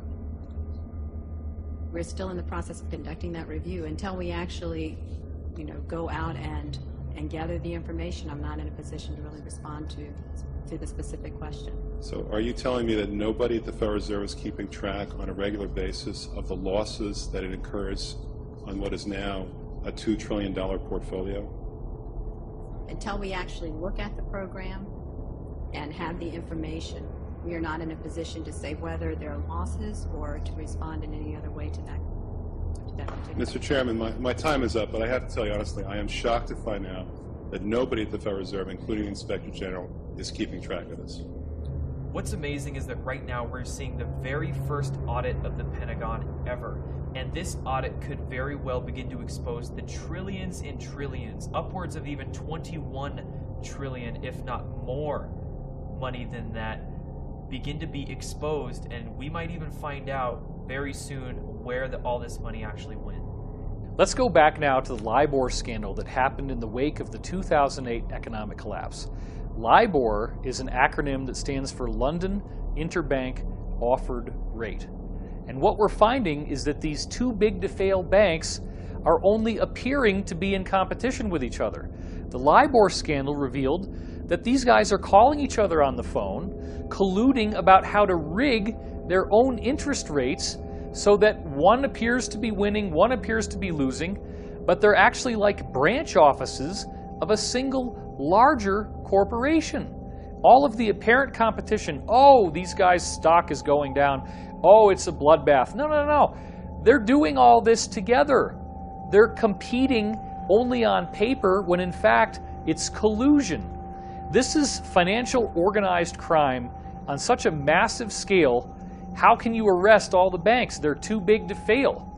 This gets into a law that was passed in the United States in 1970 called the RICO Act, which stands for Racketeer, Influenced, and Corrupt Organizations. And that act was built to be able to take down massively organized crime. None of this really makes sense until you get back into the idea of the Federal Reserve System. Now, up until the Federal Reserve was founded in 1913, the United States essentially was in control of its own currency. This same banking cartel that we've been talking about worked behind the scenes to create a series of fake economic crises in the late 1800s and early 1900s, which caused regular Americans to have their savings wiped out. This became such a crisis that people were desperately calling for reform. And then the government comes along and says, look, we're bribed, corrupt politicians. We don't really know what we're doing. They have spokespeople saying these kinds of things in the media. Let's bring in the investors. Let's bring in the British bankers, the people who really know how to make money. They've been doing it for a long time. They're not just going to hold an office for a few years and go disappear. They are the guys who really understand how to run a financial system. So what did we do? We handed over the issuance of American currency to a private corporation of private bankers. When you see Federal Reserve note on the US dollar, that means it's printed by the Federal Reserve. The Federal Reserve, since they came into power just over a century ago, has eroded the purchasing power of the US dollar by 99%. So what was really going on there? Do you think that these investors built up the equity of the United States, made us more profitable? It's exactly the opposite. We have been living in a prolonged economic depression. They just don't call it that because the metrics that we use to measure the economy are coming from a rigged system, just like we saw with LIBOR. Don't bother to look at the Dow Jones. Don't bother to look at the NASDAQ. That has nothing to do with the reality of everyone else and how hard it has become to earn a living. The complete wiping out of the middle class. You have rich and you have poor. And even among the rich, you then have super rich people where a concentrated small cluster of individuals have so much wealth that it could feed entire nations, entire peoples. So this is something that is an economic inequality that must be addressed. And the only way that we're ever really going to learn this is by a collective, massive understanding. I say the elite powers in control, which is really the same as these central banking dynasties that are basically sitting over the nations. They are a form of global government, except that they are not government at all. They're just dominants. They are dominants. They are the ones that issue the orders to all the nations. As we saw clearly in 1947, after Roswell, we saw these elite powers in control issue these orders to all the nations that anything real that comes up in regards to alien visitors or UFOs must immediately be covered up at all costs, no matter what. And that was first. That was how that wall, the embargo of truth, that Berlin Wall, went up originally. in 1947, and that's an example of them in action over the nations. And that's the reason why disclosure and the images that conjures up in our minds is not a real thing, really, because the nations, whether you're talking about the United States or any place else, they don't have the actual agenda of aliens to reveal. They're not on the inside of that. They really aren't. Nations just follow orders. That's all they do. And that's what they're doing now, and that's what they always do. And when you see them all doing something strange or something that seems out of the ordinary, it's because they're following the orders of the elite powers in control. We stand at the birth of a new millennium, ready to unlock the mysteries of space, to free the Earth from the miseries of disease, and to harness the energies, industries, and technologies of tomorrow. A new national pride will stir our souls, lift our sights, and heal our divisions. It's time to remember that old wisdom our soldiers will never forget, that whether we are black or brown or white, we all bleed the same red blood of patriots.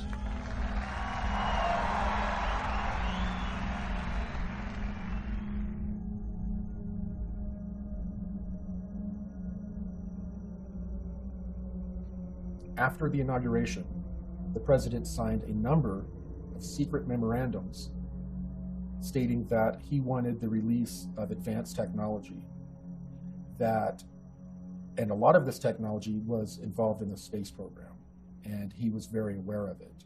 We know that President Trump is aware of advanced technologies because his uncle was the one who went in and cleared out the safe of Tesla after his death. So we are fairly sure that President Trump grew up bouncing on his uncle's knee, hearing stories of free energy. Aside from the Secret Space Program Alliance, we have a different alliance. It is made up of all of these countries that have been fighting against this cabal for 50 years or so. It is also made up of various military groups that have broken away from the cabal, such as elements of the United States military intelligence groups have broken away and have been participating with a lot of other breakaway groups in trying to overthrow the cabal who took over the United States back in the 1960s, around 1963. This alliance, Earth Alliance, began to get more and more organized. And they got organized to a point to where some of them approached some generals and told them that they wanted to do an open coup in the United States. These generals decided they would make one last-ditch attempt to get rid of the cabal legally.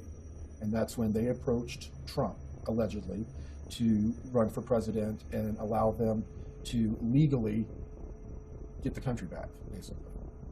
The alliance is an international group. It is a confederacy.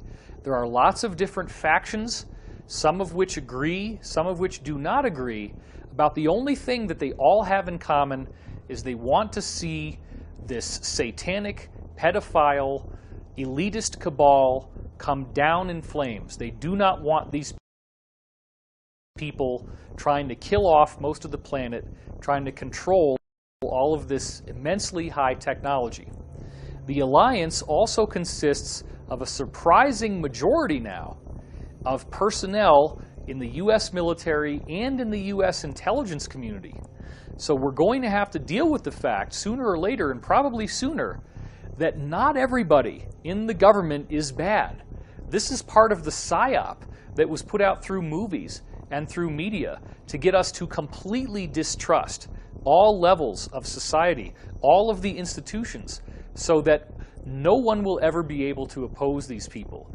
You're not going to do this by a bunch of keyboard warriors on the internet. They're not going to actually take the solid action that needs to be taken. What you do need to see is what we now are counting up in August 2018 as 45,000 sealed indictments. Now, this is on the official U.S. government court record. You can go to the pacer.gov website, which lists all of the lawsuits and all of the indictments filed in all of the different districts in America, and just count up the sealed indictments. The official count, the undisputed count, is 45,000, and the normal number for any given year is approximately 1,000. Now, this is a very, very big story that people are really not seeing exactly how awesome this is. Let's talk about what do you have to do to get a sealed indictment. Okay, a sealed indictment is the result of a secret grand jury proceeding. Now, what is a secret grand jury? A secret grand jury requires a panel of 12 to 23 U.S. citizens who are then given information and testimony from a prosecutor. The prosecutor is prosecuting a particular individual who is not invited to the proceedings, has no idea this is going on. And in legal terms, that's called ex parte. So he or she is testified against by the prosecutor, and then the jury has to decide if there is sufficient cause to prosecute this person with a crime, in which case they file a sealed indictment. The indictment stays off the record. You don't get to know the person's name until they unseal it, at which point the person is immediately arrested. And then they get to have the regular trial by jury with a judge. But you have to understand that the prosecutor is either a federal U.S. attorney, a county district attorney, or a state attorney general. These are big, big league players. This is not some attorney that you hire in Podunk, okay? These are major players creating major indictments. And the reason why they do it this way is that they're prosecuting organized crime. Typically, that's what it is. They're prosecuting a larger ring where they can't indict one person at a time. They have to get all their ducks in a row. They have to line it all up so that when they unseal the indictments, everybody gets arrested at once, and there's no ability for them to tip each other off that something happened so that the rats can flee off of the sinking ship. They all get nailed at once. The phenomenon known as Q, or QAnon, came onto the scene at the very end of October 2017. And what essentially occurred is that a group that called themselves Q began posting on anonymous online image boards called 4chan and 8chan. And what they were posting was a lot of questions, a lot of suggestions, a lot of very interesting and intriguing data sets that essentially laid out a real-time takedown of the deep state by alliance and white hat groups behind the scenes. As the QAnon briefings recently stated, these indictments are going to be like Watergate times 1,000. We've never seen anything like this in the history of the world. Some of the most recent QAnon briefings, which our insiders have told us is coming from the Alliance, have said that there are many, many figures in the controlled mainstream media who are in these indictments as well. So Harvey Weinstein is just the beginning. And isn't it interesting that when Harvey Weinstein was finally arrested, in his hand he had the biography of Elia Kazan, who was a guy in early Hollywood history who was brought in during the McCarthy investigations and sang like a songbird and ratted out many other people in Hollywood. And Weinstein has now said he is doing the same thing, and that everybody in Hollywood was doing the same stuff that he was doing. So he was upset about why he got singled out. So once these indictments become unsealed, this will be the fulfillment of the mass arrest scenario that I have been leaking on my website since 2009. The only two indictments that we've had unsealed so far involved the cult group NXIVM, the founder of NXIVM, Keith Raniere, and one of his understudies, the actress Allison Mack. These are the only two unsealed court records so far. And their unsealed indictments actually labeled child sex trafficking on them. And NXIVM has found to be a hotbed of cult activity, of ritual abuse, and of child sex abuse even. So if these are the only 2 records that have been unsealed so far, and they are taking down names of this caliber with charges of this caliber, we can only imagine what the rest of these unsealed indictments are going to show us. This is nothing new. It didn't start with the QAnon briefings, has nothing to do with who's president of the United States right now. This is a decades-long effort in the making, and they have tried and tried and tried in various ways to get this to work. They've had consistent failures, and now they're being much more systematic and much more methodical. It's all going to be done legally. All of the indictments are totally bona fide, and it's just that once this finally happens, it will be something we have never seen before in all of American history, a true second American Revolution.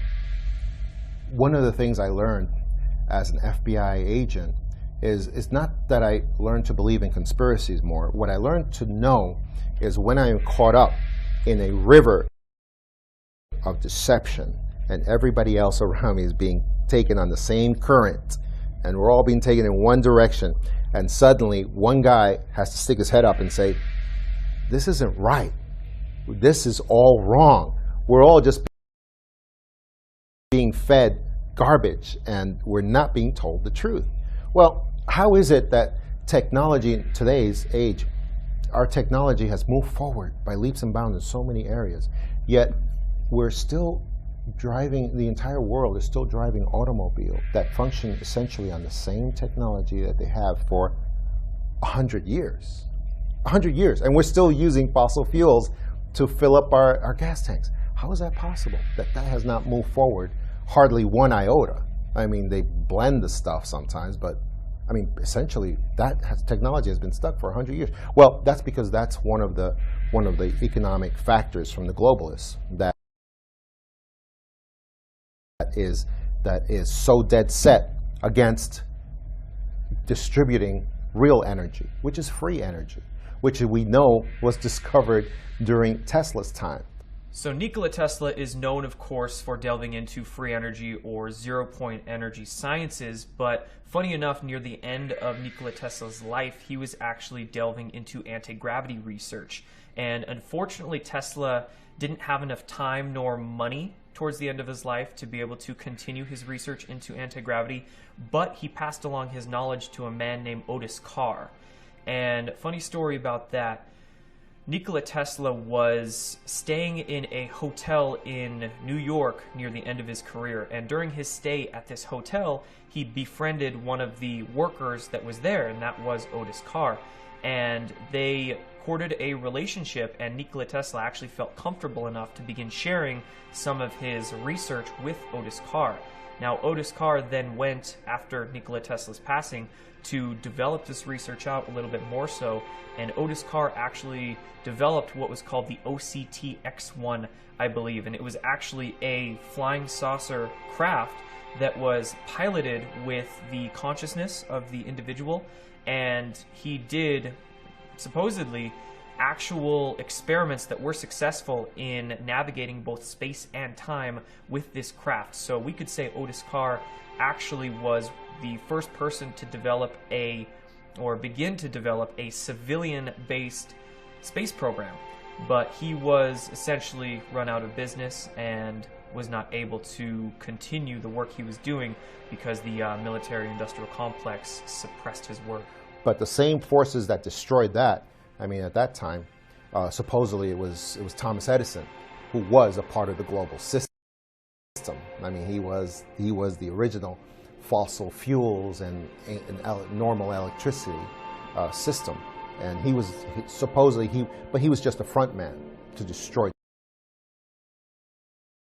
Tesla and destroy his because the efforts to destroy his patents came from national government, not just Edison and his private conglomerate that had billions of dollars even at that time. And the reason for that is why? Because this effort to repress free energy was coming from the elite powers in control, the ones that sit on top of everybody and tell everybody, we got to stop this.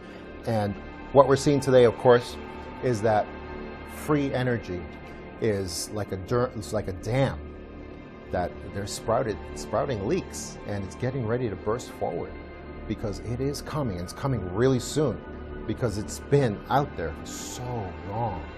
And I think we're getting to the point where it is going to come forward, and it's going to come forward maybe from several sources at the same time because the pressure has built up so much from so many different sources. So I think we are going to get it very soon.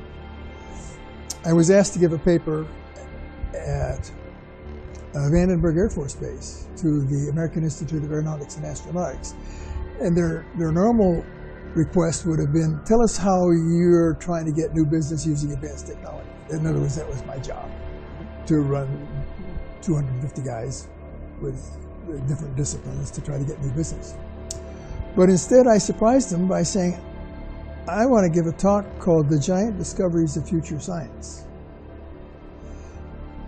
And there was a moment of silence, and okay. So I developed this talk, and in this talk, what I established was I distinguished the difference between engineering and science. Engineers being people who want to build something and make it work.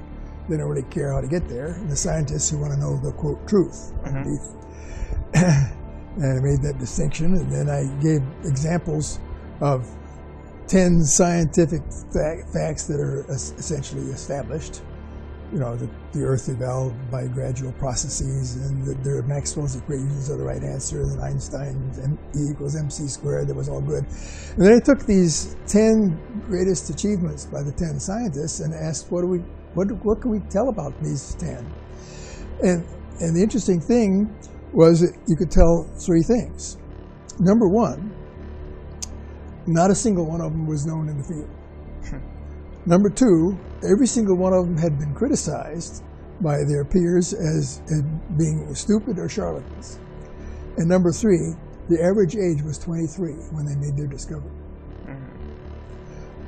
So I took that thought and wrote down a list of what I thought were the 12 greatest discoveries of the future that we had to attack. And the first one was how the UFOs work. The second was time travel. Well, not time travel was that towards the end, but the processes of the brain and the mind, psychic discoveries, psychokinesis, that sort of thing, and a bunch of those things were on the list. And the amazing thing is that today, in 2017, I am satisfied that my list that I said would maybe, and I give a probability of discovering these things, 20 years from now, my list was essentially already discovered, every single one, including time travel, at the time that I gave this paper. My engine's complete. I rebuilt it. I have the entire package setting and outsourced on the servers around the planet. Upon my death, the servers dump everything onto the web. And I mean everything. Blueprints, schematics, diagrams, list of materials, list of tools, list of suppliers that will help you get the tools, dimensions, 3-dimensional working models. You'll be able to any normal lab would be able to reconstruct this thing, get the same results I did. And I want that done because that will be validation of technology. But once it's built, it's not going to sit there. They're going to use it. And I expect in a year's time, once that kind of technology is dumped, they build it, they start using it, oil is reduced to a lubricant planet-wide, and that's it. That's the first step. Imagine what happens next. I don't want to be around. That's the reason it'd be a media circus, and I just not into that. So I'll just leave it behind, and y'all can play with it and do with what you want.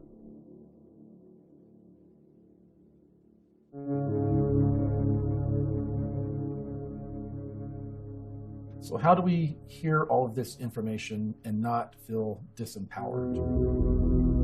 How does it not feel hopeless? Well, I look back when I start to feel hopeless to the reports of legitimate ET contacts that have occurred in the 40s, 50s, and 60s. In all of those reports, the ETs asked two things: grow spiritually or expand your consciousness, and demand the release of suppressed technologies from your governments. Those are the two things that we can focus on. If we begin to organize and demand the release of suppressed technologies, they will have no choice.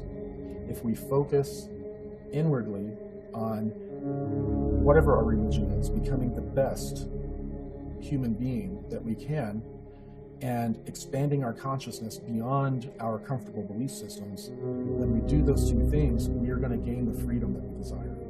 I started realizing that the cabal or the Illuminati or whatever you want to call them, they keep us fighting with each other intentionally because they know that the potential in our unified consciousness, should we ever come together and stop fighting with each other, is extremely powerful.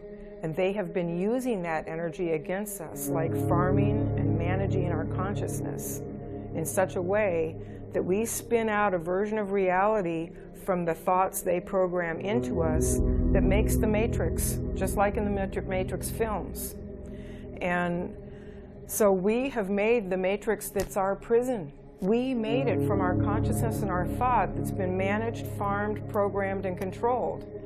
And if that's true, then we have the power within ourselves to come together and stop fighting with each other and remake the world. And emotion is key. We're not taught anything about how to deal with our emotions in this world. It's like a big black hole, and we just spurt emotional energy all over the place like an out-of-control garden hose. You know, would we waste money like that in most cases? Would we waste gasoline in our car that way? No. Well, we need to look at our emotional energy the same way, because that's the big key. And we have powerful emotions as human beings, and that means a lot of emotional power. But the only way we can wield it is to come together and find our commonalities and build on those, and stop looking at our ideologies that might divide us and our beliefs that might divide us. We've got to come together. We've got to focus on the fact we're all human beings. We all have hearts and souls and conscience.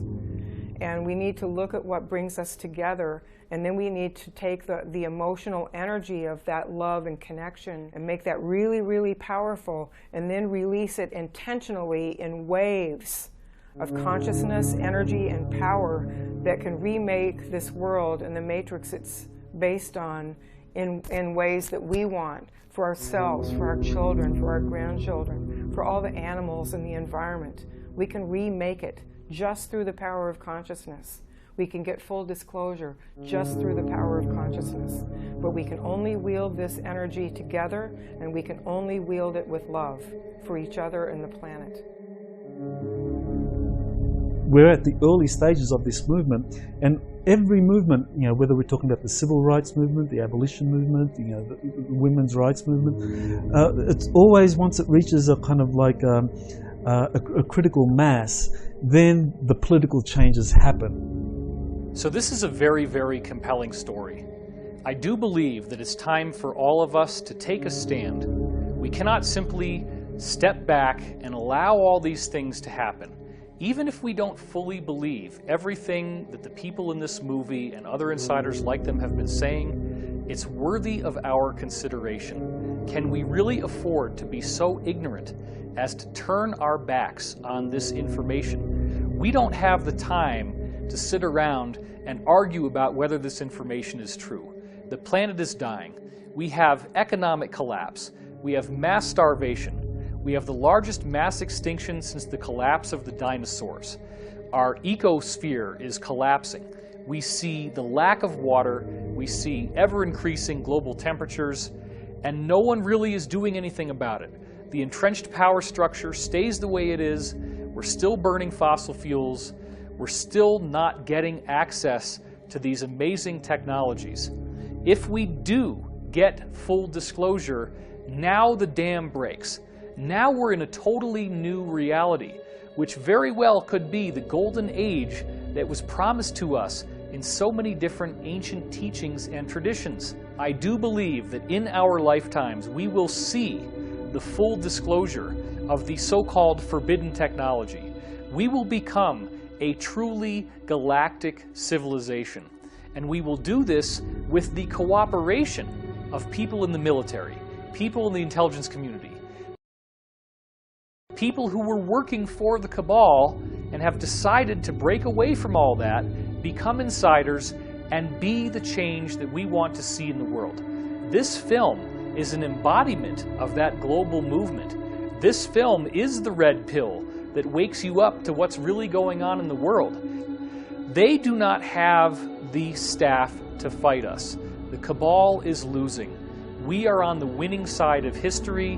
We are moving forward step by step, and at some point this is all going to break open. So when we raise consciousness, when we come together as a group, when we create this initiative, when we define what we want, by having that be our state of mind, we are literally transforming this planet into the golden oasis that it was always supposed to be, and the breathtaking future that we have been hearing about from so many ancient traditions. Whether you want to call it ascension, the golden age, whatever it is, I do believe it's possible, and it is up to us to co-create this amazing reality. Power in defense of freedom is greater than power in behalf of tyranny and oppression, because power, real power, comes from our convictions, which produce uncompromising action. Every daring attempt to make a great change in existing conditions, every lofty vision of new possibilities for the human race, has been labeled utopian. Like it or not, everything is changing. The result will be the most wonderful experience in the history of humanity, or the most horrible enslavement that you can imagine. We must draw our strength from the very despair in which we have been forced to live. We were born with potential. We were born with goodness and trust. We were born with ideals and dreams. We were born with greatness. We are the universe in ecstatic motion, and it does not require many words to speak the truth. The ultimate end of all revolutionary social change is to establish the sanctity of human life, the right of every human on the planet to liberty and well-being. Do not allow yourself to get lost in the fear of change. Remember, the wound is the place where the light enters you. We are here to laugh at the odds and live our lives so well that death